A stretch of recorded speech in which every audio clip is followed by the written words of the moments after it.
Gibran tanggapi polemik ijazah Jokowi, percuma dibantah, ngomong sama orang gak waras. Setelah itu isunya muncul terus, isu komunis, isu setakono sing gawe isu, nanti bosen nanti ya. Membantah? Bantah yang satu sudah percuma nek ngomong karo ngomong waras. Tidak pendidikannya Pak Jokowi mana sih mas? Ya sesuai itu. Saya kan daftar wali kota gubernur orang nganggo ijazah terus nganggo godong pisang ya.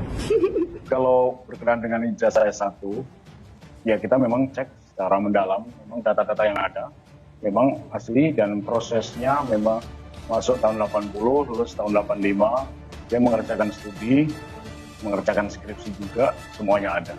Ini sebetulnya upaya UGM melalui rektorat untuk mengklarifikasi supaya tidak ada spekulasi berlebihan, karena sekarang lagi menjadi sorotan di publik kita. Entah sudah berapa kali sebenarnya, baik pihak istana ataupun keluarga atau bahkan UGM sendiri ataupun pihak sekolah sendiri, bahkan kawan-kawan seangkatan Pak Jokowi itu menjelaskan bahwa Presiden Jokowi memiliki semua ijazah asli beliau.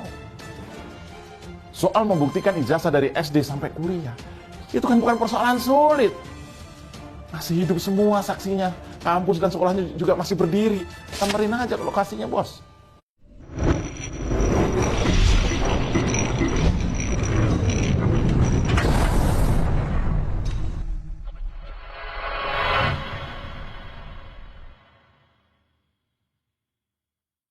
Ya, polemik ijazah Presiden Jokowi kembali muncul. Kali ini ijazah SMA-nya yang diragukan, bahkan Jokowi sampai digugat perkara perdata di Pengadilan Negeri Jakarta Pusat. Menanggapi gugatan tersebut, anak pertama Jokowi, Gibran Rakabuming Raka, mengaku tidak habis pikir. Hampir setiap tahun hal tersebut selalu dipermasalahkan. Menurut Gibran, isu ijazah palsu sampai isu komunis setiap tahun selalu menyasar bapaknya tersebut. Gibran pun mengaku enggan menanggapi maupun membantah isu ijazah palsu yang dimiliki ayahnya dari SMA Negeri 6 Solo itu. Beberapa kali dibantah pun menurutnya tidak akan ada gunanya. Gibran menegaskan jika tak ada pemalsuan ijazah yang dilakukan oleh ayahnya. Semua ijazah yang dimiliki Jokowi diperoleh secara legal. Ya, seperti diketahui, Dr. Tifa kembali menjadi pusat perhatian publik setelah dirinya mengunggah sebuah cuitan terkait dengan kelulusan Joko Widodo. Beberapa kontroversinya sudah ramai diperbincangkan. Dirinya sempat membuat cuitan mengenai isu naiknya harga minyak goreng pada awal tahun 2022. Ia mengatakan bahwa naiknya harga minyak goreng bukanlah permasalahan serius, bahkan ia menyebut harga minyak goreng naik adalah berkah. Dr. Tifa juga kedapatan pernah menyinggung Putri Gubernur Jakarta Anies Baswedan yang tidak menggunakan hijab. Di foto pernikahannya, ia mendesak agar Putri Anies Baswedan segera mengenakan hijab. Pernyataan Dr. Tifa pun lantas langsung menjadi bulan-bulanan warganet.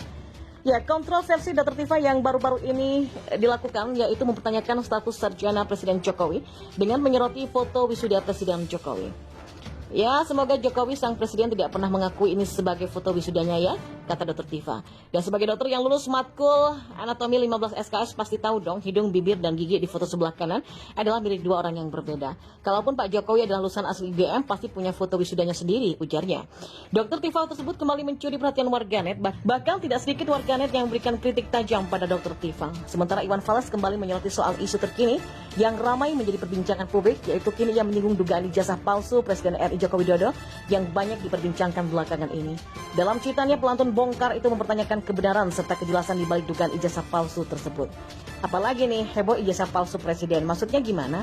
Presiden ijazahnya palsu gitu, masa sih? Tulis Iwan Fals. Pertanyaan tersebut pun tak pelak mendapatkan banyak balasan dari penggemar dan pengikut Iwan Fals di Twitter. Sebagian dari mereka menilai dugaan itu tidak benar dan hanya mengada-ngada. Beberapa jawaban lainnya menganggap isu tersebut sebagai hal yang wajar karena muncul menjelang tahun politik. Namun tak sedikit juga netizen yang ikut merasa heran lalu mempertanyakan fakta sebenarnya. Tak lama kemudian Iwan Fals mengunggah cuitan setelah mengetahui dugaan ijazah palsu itu telah diproses ke pengadilan. Ia pun mengajak pengikutnya di Twitter untuk menunggu hingga keaslian ijazah Jokowi terungkap. Sementara pengacara penggugat ijazah palsu Presiden Jokowi Ahmad Khozinuddin mengaku mendapatkan pesan WA dari seseorang yang mengaku sebagai alumni Universitas Gadjah Mada atau UGM. Pesan WA tak lepas dari materi gugatan yang diajukan oleh kliennya Bambang Trimulyo. Isi pesannya, saya sebagai salah seorang alumni merasa malu kalau UGM tidak ikut menyelesaikan masalah ini. Apa dikarenakan mantan rektornya diangkat jadi menteri dan kepala BMKG, kata Ahmad mengutip pesan WA tersebut. Sementara itu menjawab bukti bahwa ada foto dan video Jokowi tengah bernostalgia dengan kawan-kawan kuliahnya saat acara Dis Natalis UGM yang diklaim pendukung Jokowi sebagai argumentasi keabsahan Jokowi sebagai alumni UGM. Perlu untuk diketahui, masalah ijazah palsu Jokowi saat ini bukanlah gosip politik atau isu sosial media. Ijazah palsu Jokowi saat ini sudah menjadi objek perkara perbuatan melawan hukum yang telah didaftarkan di lembaga pengadilan negeri. Jakarta Pusat. Jadi proses hukum yang sudah ditempuh klien kami, Saudara Bambang Trimulyono, tidak dapat dibantah atau dibatalkan lewat proses di luar pengadilan, baik melalui pernyataan tenaga ahli KSP Irfan Ade Pulungan, komentar staf ahli Presiden bidang hukum Dini Purwono, apalagi hanya dengan video disnatalis UGM yang dihadiri oleh Presiden Jokowi. Seluruh argumentasi yang membela Jokowi, baik yang menegaskan Jokowi punya ijazah asli atau Jokowi pernah menjadi mahasiswa, hingga seorang alumni UGM, semuanya tidak bernilai sepanjang tidak disampaikan dalam suatu sidang yang terbuka untuk umum.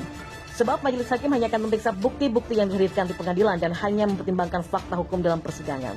Ahmad pun meminta sebaiknya pihak tergugat segera menyiapkan seluruh bukti-bukti dan saksi-saksi untuk persiapan di pengadilan. Kalau ada teman Jokowi baik ketika SD, SMP, SMA sampai seangkatan saat di UGM, lebih baik segera diinventarisasi untuk dihadirkan sebagai saksi di pengadilan, tegas Ahmad.